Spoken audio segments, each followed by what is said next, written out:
आता एक मोठी बातमी समोर येते। परळीमध्ये कराड समर्थकांचं टॉवरवर चढून आंदोलन सुरू आहे। समर्थक हे टॉवरवर चढले। राणी लक्ष्मीबाई टॉवरवर चढून या समर्थकांनी आंदोलन पुकारले। कराड समर्थकांची यावेळी जोरदार घोषणाबाजी देखील सुरू आहे। वाल्मिक कराड समर्थक आक्रमक झाल्याचं सध्या पाहायला मिळतंय। टॉवरवर चढून कराड समर्थकांनी हे आंदोलन सुरू केलंय। कराड समर्थकांकडून बीड पोलिसांना निवेदन देण्यात आले। त्याचबरोबर हे ठिय्या आंदोलन देखील पुकारण्यात आले। त्यामुळे बीड मधील वातावरण आता तणावपूर्ण झाल्याचं सध्या पाहायला मिळतंय। कराड समर्थकांनी टॉवरवर चढून हे आंदोलन पुकारलंय। वाल्मिक कराडला अगदी थोड्याच वेळात केज कोर्टात दाखल केलं जाणार आहे आणि आता याच पार्श्वभूमीवर कराड समर्थकांनी बीड मध्ये आंदोलन पुकारल्याचं पाहायला मिळतंय। टॉवरवर चढून परळीत कराड समर्थकांनी हे आंदोलन पुकारलंय। त्यामुळे मोठी बातमी सध्या समोर येते। परळीमध्ये कराड समर्थकांनी टॉवरवर आंदोलन सुरू केलेलं आहे। समर्थक राणी लक्ष्मीबाई टॉवरवर चढले असल्याची माहिती सध्या समोर येते। कराड समर्थकांनी या टॉवरवर चढून सध्या जोरदार घोषणाबाजीला देखील सुरुवात केली आहे। एकीकडे वाल्मिक कराडला केज सत्र न्यायालयात दाखल केलं जाणार आहे, त्याची वैद्यकीय तपासणी देखील सुरू आहे। दुसरीकडे वाल्मिक कराडच्या आईनं देखील पोलीस ठाण्याबाहेर ठिय्या आंदोलन मांडलंय।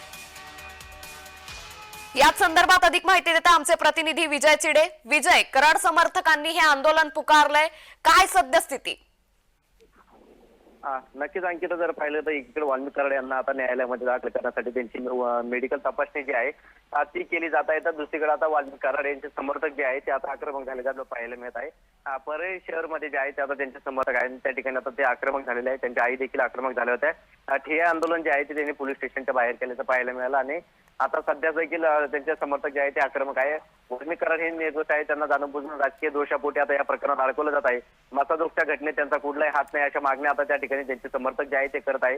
कारण आज वाल्मिक कराड यांना 14 दिवसाची न्यायालयीन कोठडी जी आहे ती आता संपणार आहे। त्यामुळे आता न्यायालयामध्ये दाखल करणार आहे। न्यायालयामध्ये आल्यानंतर आता त्यांना पुढील कोर्ट काय भूमिका घेतं हे पाहणं महत्त्वाचं असणारे। पात्र त्यापूर्वीच आता परळीमध्ये जे आहे ते आता त्यांचे समर्थक जे आहे ते आक्रमक झाल्याचे पाहायला मिळत आहे। कुठेतरी वाल्मिक कराड यांची बाजू मांडण्यासाठी आता त्यांचे समर्थक आक्रमक झाले ते आपल्याला पाहायला मिळत आहे। नक्कीच वाल्मिक कराड याची बाजू मांडण्यासाठी समर्थकांनी हे आंदोलन पुकारलंय। मात्र टॉवरवर चढून हे आंदोलन केलं जाते। आता पोलिसांकडून कशा पद्धतीनं या आंदोलनकर्त्यांचं आंदोलन मागे घेण्यासाठी प्रयत्न केले जात आहेत? नक्कीच अंकिता, त्या ठिकाणी जर पाहिलं सर प्रशासन जे आहे ते सतर्क झालेलं आहे। त्या ठिकाणी पोलीस देखील उपस्थित झाले आहेत। त्या आंदोलन जे आहे ते समर्थक जे आहे त्यांना खाली उतरण्याचा पोलीस जे आहे ते प्रयत्न करत आहे। कारण अचानकपणे आंदोलनाची भूमिका जी आहे ती त्यांच्या समर्थकांनी घेतलेली आहे। आज त्यांना न्यायालयात दाखल करण्यापूर्वी त्यांचे आंदोलक जे आहे ते ऐन वेळेवर आक्रमक झालेले आहे। कारण थोड्या वेळापूर्वी जर पाहिलं तर वाल्मिक कराड यांची शहर पोलीस स्टेशन मध्ये वैद्यकीय तपासणी करण्यात आली होती। त्यावेळी त्यांची तब्येत जी आहे ती अगदी नाजूक दिसल्यासारखी झाली। त्यानंतर त्यांचे समर्थक जे आहेत ते आक्रमक झाले होते। कारण यामध्ये जर पाहिलं गेलं वाल्मिक कराड हे सातत्याने टापटीप राहायचे। मात्र आता मागील 14 दिवसापासून त्यांना पोलीस कोठडी आहे, त्यामुळे त्यांची वेशभूषा जी आहे ती आता कुठेतरी बदलल्याची पाहायला मिळाली। त्यानंतर समर्थक जे आहे ते भाऊक आणि आक्रमक झाले। कारण सातत्याने वाल्मिक कराड यांचा चारा हस्ता दिसायचा। मात्र आज या ठिकाणी त्यांना न्यायालयात हजर करतो त्यावेळी त्यांचा कुठेतरी चारा जो आहे तो उतरणं दिसला। त्यामुळे त्यांचे समर्थक जे आहे ते भावनिक होऊन आता आक्रमक झाले आणि आंदोलन चालू केलेलं आहे। त्यांच्या आईची देखील तीच प्रतिक्रिया आहे, माझा लेख असं या प्रकरणी नाही, माझ्या लेखाला जाणून गुंतवलं जातं अशी प्रतिक्रिया आईची आणि त्या ठिकाणी असणाऱ्या समर्थकांची दिलेली आहे। नक्कीच, त्यामुळे कराड समर्थकांनी आता या ठिकाणी घोषणाबाजी करायला देखील सुरुवात केली आहे। एकीकडे वाल्मिक कराड याला अगदी थोड्याच वेळात केज सत्र न्यायालयात दाखल करण्यात येणार आहे। दुसरीकडे परळीमध्ये समर्थकांनी हे आंदोलन पुकारलंय। या सगळ्या पार्श्वभूमीवर आता केज सत्र न्यायालयाबाहेर पोलिसांनी कशा पद्धतीनं खबरदारी घेतली, हे समर्थक केज सत्र न्यायालयाबाहेर येऊ नये यासाठी प्रशासन कशा पद्धतीनं सज्ज आहे? नक्कीच अंकिता, आज सकाळच्या सत्रामध्ये वाल्मिक कराड यांना हजर करण्याचं न्यायालयाने सांगितलं आहे। त्यानंतर आता परळी शहरामध्ये जर पाहिलं तर प्रत्येक ठिकाणी पोलिसांचा मोठा बंदोबस्त आहे।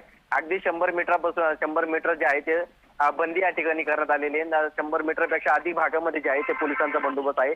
तर तब्बल ज्या ठिकाणून वाल्मिक कराड येणार आहेत त्या ठिकाणी चौकामध्ये नाकाबंदी जी आहे ती करण्यात आलेली, म्हणजे पोलीस बंदोबस्त जे आहे त्या ठिकाणी लावण्यात आलेला आहे। आणि त्यामुळे आता या कोर्टासमोर त्यांनी येऊ नये यासाठी पोलिसांकडून जी आहे ती खबरदारी देखील घेण्यात येत आहे। अनेक ठिकाणी कॅमेरे देखील पोलिसांनी बसवले आणि त्या ठिकाणी पोलिसांचा मोठा बंदोबस्त असणार आहे। त्या ठिकाणी बीडच्या ज्या मार्गे आता मार्ग बदलण्यात आले त्या मार्गे देखील पोलीस बंदोबस्त जे आहे त्याला देण्यात आले। आलेला आहे. वाल्मिक कराड यांच्या सुरक्षेसाठी आता पोलिसांच्या गाडी देखील त्यांच्या समोर आहे आणि पाठीमागूनही त्यांच्या पोलिसांच्या गाड्या आहे. कारण सध्या संतोष देशमुख हत्या प्रकरण गाजत आहे, त्यामध्ये वाल्मिक कराडांचं नाव घेतं, त्यामुळे त्यांचे समर्थक जे आहेत ते आक्रमक झालेले आहेत आणि कुठेतरी आता वाल्मिक कराड यांचे समर्थक देखील आक्रमक आहेत. मात्र यामध्ये वाल्मिक कराड यांना कुठे अनुचित प्रकार घडू नये यांच्यासोबत, त्यासाठी पोलिसांकडून सतर्क बाळगली जात आहे. नक्कीच, त्यामुळे पोलिसांकडून सध्या खबरदारी घेतली जाते. धन्यवाद विजय, आपण दिलेल्या सविस्तर माहितीसाठी.